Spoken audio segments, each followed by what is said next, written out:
Well, flooding in the Midwest is posing a serious challenge to the planting season, causing delays and potential yield loss for the 2019 harvest. Joining us now with an update is John Wilson with the University of Nebraska Extension.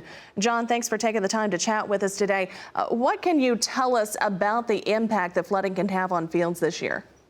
Well, first, flooded fields are creating several challenges for crop production, including the debris, especially sand deposits and corn stalks or other plant material, erosion, and for fields that have been underwater for a prolonged period, flooded soil syndrome, which is the loss of beneficial microorganisms that live in the soil and can help plants take up nutrients. In Nebraska and across the country, farmers are in different stages of dealing with flood conditions. Some have repaired their fields, planted, and have crops coming up, while others are still waiting for waters to recede before they can even start the repair process. And finally, returning fields to pre-flood conditions, including soil texture and structure, organic matter levels, and soil microbial populations, must be addressed to restore productivity and profitability after flooding. John, I'm sure you've had the chance to visit with producers who have been impacted by the floods. What are you hearing? What are you seeing? Well, to start, farmers need to repair their fields, and we do this in stages.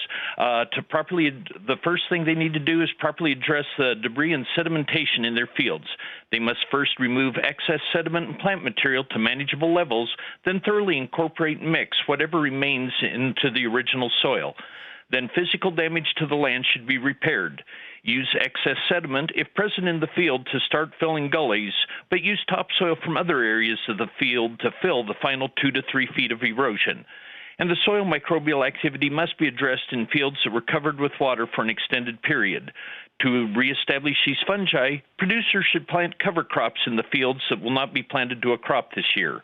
Many soil microbes need living plant tissue, the roots, to grow. Cover crops stimulate microbial activity and reduce wind and water erosion. John, what is the mood of the farmers that you've had the chance to meet with? Are they feeling there's a light at the end of the tunnel and getting through this situation? It really depends on their situation. Those for water is receded, and they're able to move ahead. They're feeling pretty good about that. Others still having water stand on their fields. It's fairly obvious that they're not going to get a crop planted this year. All right. Well, John, thank you very much for the update. We appreciate it. University of Nebraska Extension educator John Wilson joining us on the phone, of course, from the Husker State.